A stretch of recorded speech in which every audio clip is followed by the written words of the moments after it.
Bine v-am regăsit, dragii mei, la emisiunea Unde ești libertate?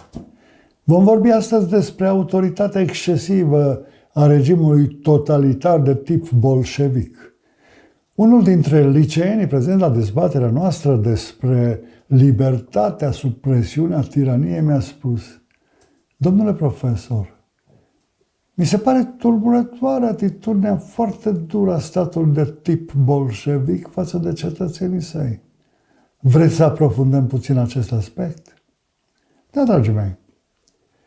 Nu-i de mirare că în societatea socialistă de tip bolșevic, cetățenii sunt tratați cu superioritate arogantă și umiliți de către nomenclatura comunistă, care deține puterea politică, economică, administrativă, justiția și instituțiile de forță, care se îmbogățește în timp, devine coruptibilă și comodă, folosind statul pentru a-și atinge interesele de clasă și de grup. În acest mod se întărește tot mai mult și poziția liderului partidului stat, care se înconjoară de colaboratori slugarnici, conduce din ce în ce mai despotic, iar un uriaș serviciu de propagandă îi întreține și îi dezvoltă cultul personalității ca unui cezar din antichitate.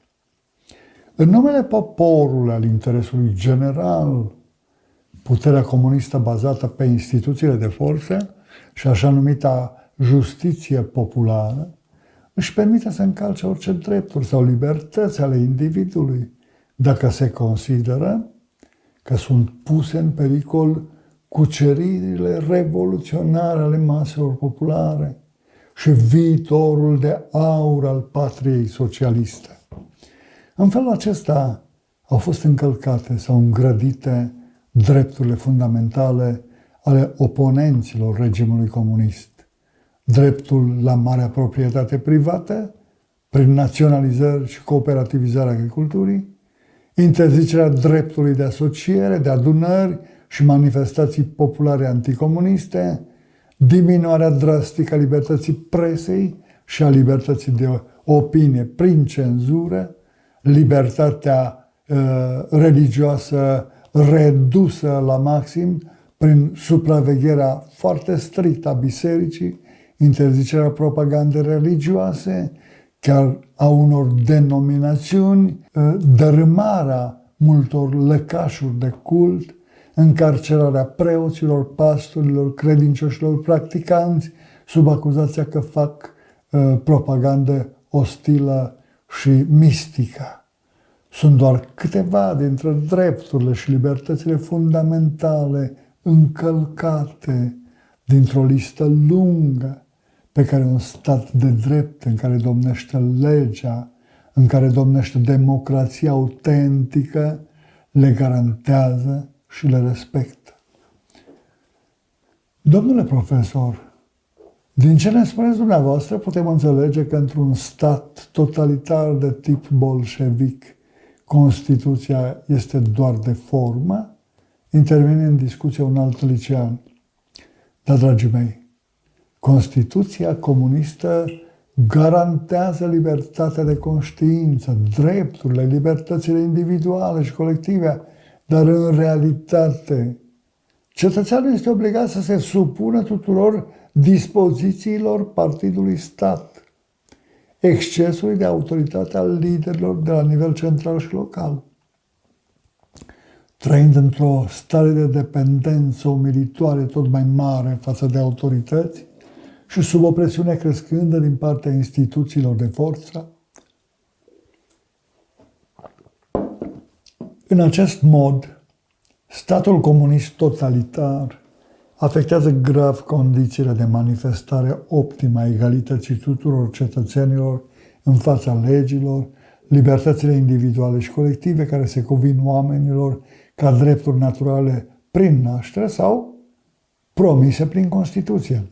Într-un regim politic bazat pe autoritate excesivă, despotică, haita de delatori nu ezită să ceară capul oricui se manifestă ca o fire independentă, care își asumă libertatea de opinie. Este interesant de văzut Care este raportul între un individ cu opinii personale, uneori critice la adresa regimului și autoritățile unui stat totalitar? Deci, care este raportul dintre el și aceste instituții? Prin instituțiile de forță se încearcă mai întâi intimidarea individului cu amenințări, cu șantaj, compromiterea în spațiu public, apoi se comunică acestuia la modul foarte categoric. Ori suporți consecințele, ori taci din gură și faci ciocul mic. Orice luare de poziție contra regimului este taxată ca delict de opinie. Priviți cu atenție știrile care provin din statele cu regim politic excesiv de autoritar, cu puternice reminiscențe de mentalitate totalitară bolșevică, unde se mimează democrația. Și veți constata că prin diverse manevre politice și acțiuni în forță de intimidare a opoziției, liderii își asigură reînscăunarea în fruntea țării în urma unor alegeri câștigate cu un procent de peste 80% din voturile exprimate, ceea ce este imposibil de realizat într-un stat de drept. Domnule profesor, ce poate face un om cu spirit liber, cu verticalitate, în fața acestei forțe malefice? Dragii mei, statul despotic de tip bolșevic devine un loc de confruntare între puternicii zilei și indivizii care pun demnitatea mai presus de lingușire și slugărnicie. Omul cu spirit liber dorește să-și păstreze independența ideilor. Vrea să-și poată exprima părerea, chiar indignarea, desigur în mod civilizat, atunci când simte nevoia să o facă. Cu onestitate, el caută soluții de supraviețuire, evitând compromisul moral cu puterea, încercând să se adapteze în mod onorabil, fără slugărnicie, la realitățile dure ale unui regim dictatorial, totalitar. Spiritul omului liber, lăuntric, nu poate fi încarcerat de ziduri și gratii, nici de legile draconice ale acestui regim. Milioane de deținuți politici au supraviețuit gulagului comunist, deși au suferit groaznic sub apăsarea cizmei Cezarului Roșu, iar alții suferă și azi, fiind amenințați, urmăriți, arestați, anchetați sub diverse false pretexte, sunt încarcerați și condamnați la ani grei de închisoare, pentru că, având un spirit liber, doresc să-și exprime opiniile în mod democratic, să beneficieze de binefacerea unui stat de drept autentic. Priviți în Rusia cum este tratată opoziția de către putere. Dragii mei, încheiem aici întâlnirea noastră de azi, dar vă promit că vom vorbi și săptămâna viitoare despre presiunea exercitată de către tiranie ca formă de guvernământ asupra libertății, într-o nouă ediție a emisiunii Unde ești libertate? Mulțumesc pentru atenția acordată.